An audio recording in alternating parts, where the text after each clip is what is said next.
You may be seated.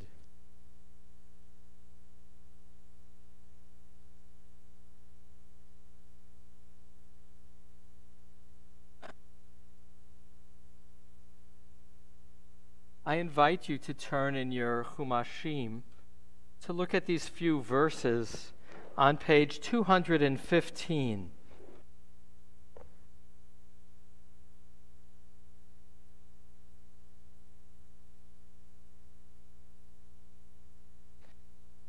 Vayavo Yaakov el Yitzchak aviv, and Jacob came to Isaac his father. Mamre Kiryat Arbahi Chevron, at Mamre, which is Kiryat Arba, which is Chevron, Asher Gar Sham Avraham v'Yitzchak, where Abraham and Isaac had dwelled. Vayihu Yemei Yitzchak, and it was the days of Isaac, Me'at Shana Ushmonim Shana, 180 years of age. Vayigva Yitzchak, and Isaac expired. Vayamat, and he died. Vayeasaf el amav, and he was gathered to his people. Zakein usva yamim, elderly and complete in his days. Vayikberu oto, and they buried him. Esav v'Yaakov banav, Esav and Jacob his sons. When the rabbis read text, the presumption is that no word is unnecessary, and that the order of words is purposeful. Two things to point out in verse 29, and that is the phrase Vayeasaf el amav, and he was gathered to his people.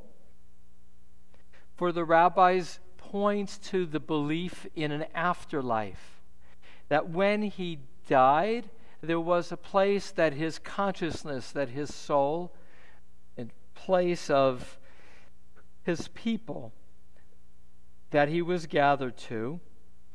And this last phrase, Vayikberu oto, and they buried him, Esav v'Yaakov b'nav. In that last phrase, there's a lot of superfluous words. It could have said, and his sons buried him. It could have said, and Esav and Yaakov buried them. But it emphasizes that they were his sons, which seems obvious. The second thing that is noteworthy is that Esav comes before Jacob.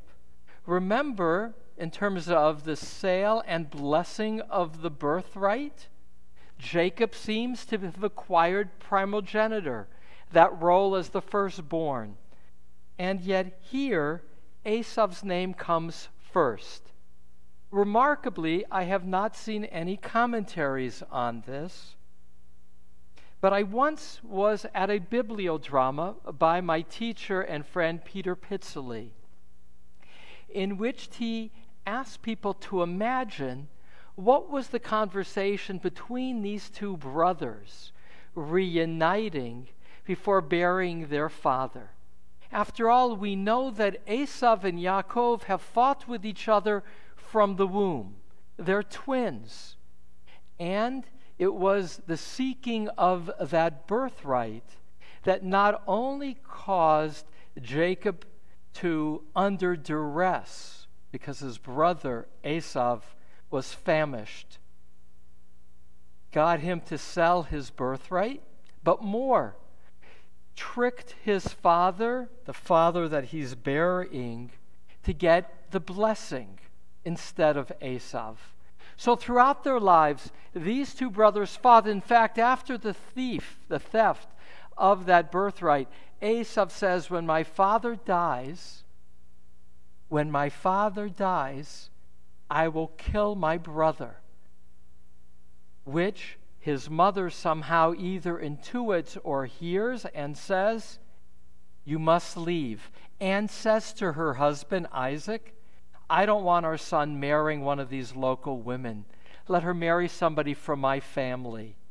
And so Isaac then blesses Jacob a second time as he leaves on this sojourn to find both a wife, to separate from his brother, with the wrestling of that angel coming back into the land. And the rabbis will say, who is this angel that he wrestles with that will dislocate his thigh, causing that pain of the sciatica? It is no less than the angel of Esau.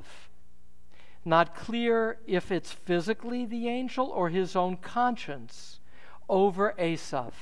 So this moment is on my mind as I read through the Parsha because of 3 funerals that I attended this week. Each one had a distinctive feel. I want to honor Ernie, who's here, who honored his father, Samuel, along with his 2 brothers, who was laid to rest as a patriarch of family, blessed to live to the age of 86 and to have lived life as a strong bonder with his grandchildren.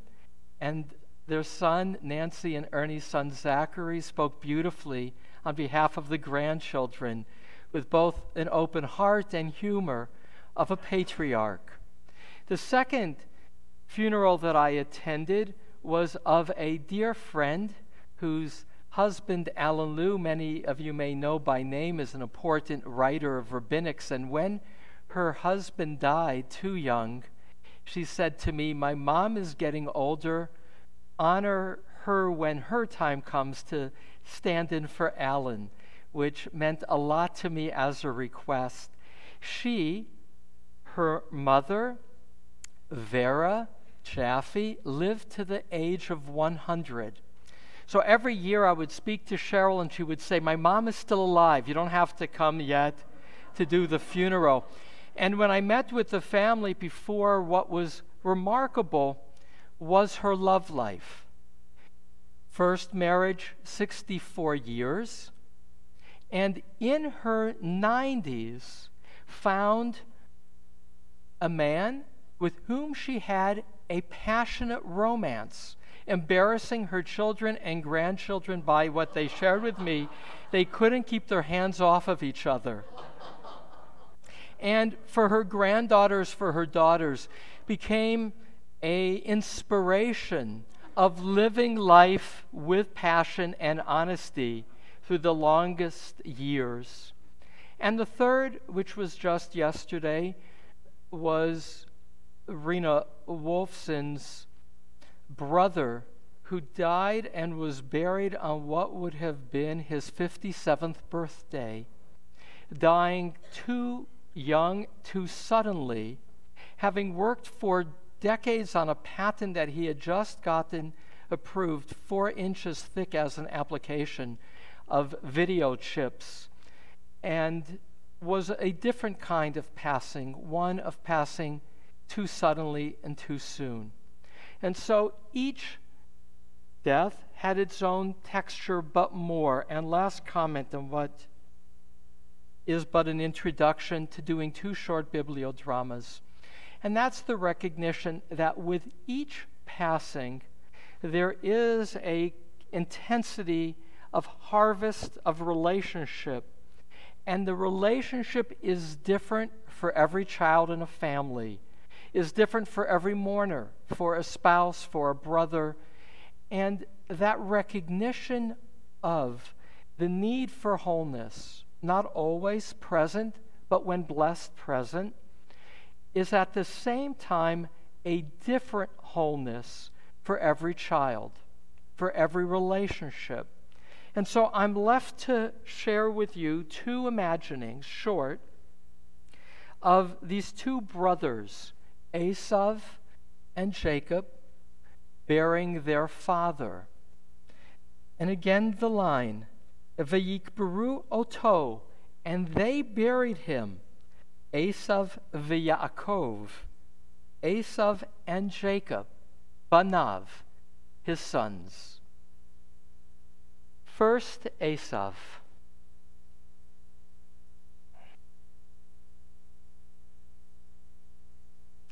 I stand at my father's grave, having just filled it in with earth, along with my brother Jacob. I stand before my beloved father. He was so beloved to me. I did throughout my life, from the earliest age, all I could do to please my father, for I knew that he loved me, his firstborn.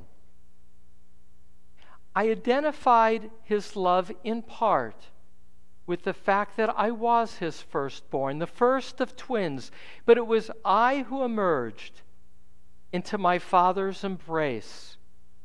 And so even after my jealous brother took from me my rights of inheritance as a firstborn, and even after my brother took from me the blessing, when I learned that my father was troubled that I had not married somebody who was of the covenant of our ancestor Abraham, the next thing I did, even after my brother stole that birthright, was to marry a daughter of the family of Ishmael.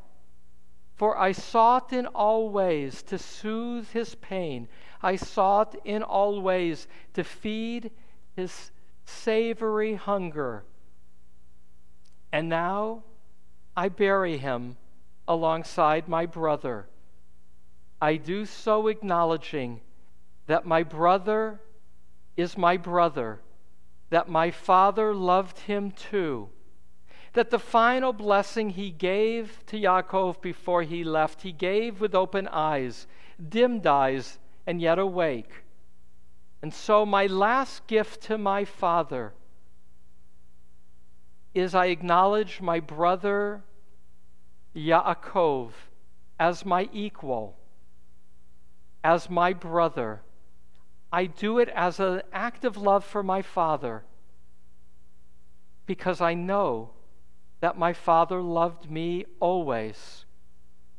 In this moment, I give him my last gift, the gift of wholeness of family.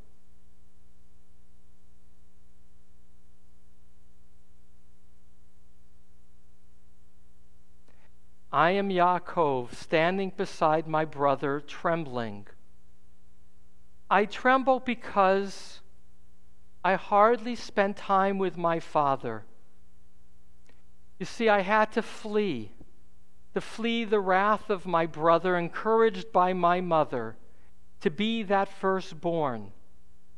Throughout my life, my mother insisted that I was the one to whom God had revealed God's voice, saying that it was I who was to be the spiritual heir of Abraham and Sarah and of my father. I tremble because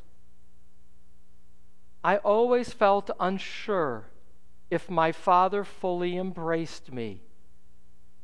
But in this moment, Esau is my brother. I am moved by his generosity, for I knew that he had vowed to one day kill me, but he didn't. When I came back into the land, he greeted me surprisingly with a kiss. He offered also to accompany me, but I begged off. I wasn't quite sure if the kiss was for real. But in this moment, I stand beside him, knowing that my father loved me, and that my mother loved me, and that the voice of God somehow was a voice that was to resonate within me. We bury our father at the age of 180, a number identified with life, for it will be my challenge to carry on his life and the life of Abraham, the life of life to carry on God's presence. I do so acknowledging that Esau emerged before me. In this moment of burial, it was Esau who was given the shovel first. And yet, I stand before this grave, before you, my father Isaac, whose name means laughter, knowing that you have the last laugh, in this case, a laugh of rejoicing, to see your twin brothers standing together before your grave as one. Forgive me, my Father, for my distance. May I continue to live with an open heart to my brother and to the generations behind me, which will be your heirs. Amen. Our